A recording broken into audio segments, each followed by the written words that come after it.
যে আচ্ছা, জনসমাগমের এখন যেটা হচ্ছে, আমাদের তো স্থান সম্পর্কে আপনারা জানেন, সিলেট শহীদ মিনারকে আমরা স্থান হিসেবে নিয়েছি।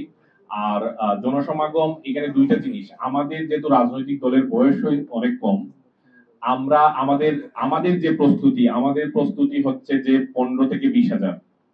কিন্তু আমরা জানি এইটাকে হচ্ছে যে এটা ওভারফ্লো করতে পারে, কারণ মানুষের একটা স্বতঃস্ফূর্ততা আছে। মানুষ আমাদের জাতীয় নেতৃবৃন্দ, জুলাইয়ের নেতৃবৃন্দকে পছন্দ করে।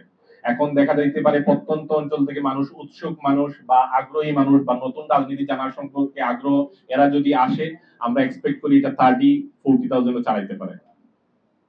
উপজেলা পর্যায়ে পদত্যাগ পদত্যাগ আসলে ওনারা ব্যক্তিগত কারণে কয়েকজন করেছেন হচ্ছে যে, বাট আমাদের দেখেন, একটা উপজেলায় আমাদের পার্টিটার স্ট্রেংথটা যদি আপনাকে বুঝাই, যে আমাদের এনসিপি কমিটি আছে, উপজেলা কমিটি।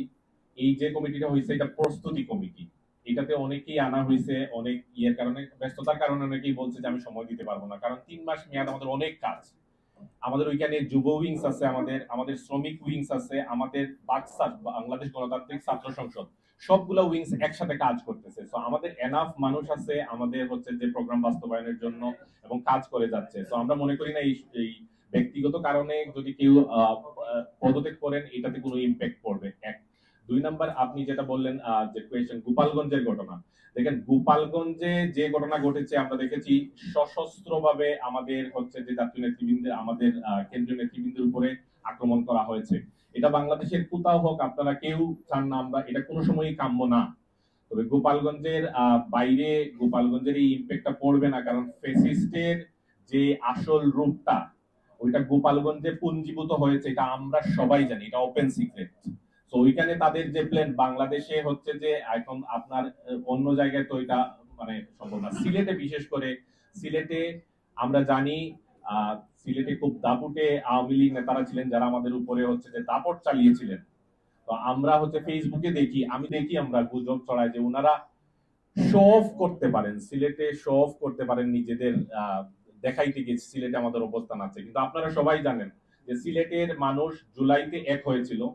সিলেটে শহীদ আবু তুরাবের রক্ত সিলেটের রাস্তায় আছে, আমাদের ভাইদের রক্তের উপরে এই সংগঠন দাঁড়িয়েছে। ইনশাআল্লাহ সিলেটে এনসিপির এই প্রোগ্রাম, জুলাই আন্দোলনের নেতৃত্বের এই প্রোগ্রাম স্বতঃস্ফূর্তভাবে পালন হবে। কোন ধরনের বিশৃঙ্খলাকারী, কোন ধরনের ফেসিস্টের সহযোগী বা যারা আছে দূষর, কেউ আমাদেরকে ইনশাআল্লাহ ব্যাঘাত ঘটাতে পারবে না। যে আমাদের ফেসিবাদ বিরোধী যারা স্টেক হোল্ডার ছিলাম, আমরা একসাথে আন্দোলন করেছি রাজপথে, গত 15 বছর যারা আন্দোলন করেছেন, তাদের কি কি আমরা ইনভাইটেশন দিয়েছি কিনা। দেখেন, প্রথম কথা হচ্ছে পদযাত্রা যেটা, এটা সম্পূর্ণ হচ্ছে যে আমাদের দলীয় একটা কর্মসূচি। কিন্তু সিলেটে আপনারা জানেন যে আমরা সৌহার্দ্যপূর্ণ রাজনীতিতে বিশ্বাস করি, এবং আমাদের নতুন রাজনৈতিক বন্দোবস্ত, যেটার কথা আমরা বলি এনসিপি, এটা হচ্ছে যে আমরা অন্যান্য রাজনৈতিক দল বা মত যাদের সাথে, যারা আমরা একসাথে বাংলাদেশে কন্ট্রিবিউশন করতে চাচ্ছি, তাদের সাথে সৌহার্দ্যপূর্ণ রাজনীতি থাকবে। আমি সিলেটের আমাদের জেলা সমন্বয়ক এবং মহানগরী সমন্বয়ক, ওনারা আমাদের বড় যে দুইটা দল আছেন এবং আমাদের যে ইসলামিক দলগুলো আছেন, সবার সাথে যোগাযোগ করার চেষ্টা করছেন। অলমোস্ট সবার সাথেই যোগাযোগ হয়েছে। আমরা ইনভাইটেশন বলতে, যেহেতু এটা হচ্ছে একটা দলীয় প্রোগ্রাম, ইনভাইটেশন এটাই আর কি, আমাদের প্রোগ্রামটা জানাচ্ছি, আমাদের প্রোগ্রামের সম্পর্কে ওনাদেরকে অবগত রাখছি, ওনাদের সাথে সমন্বয় করা হচ্ছে।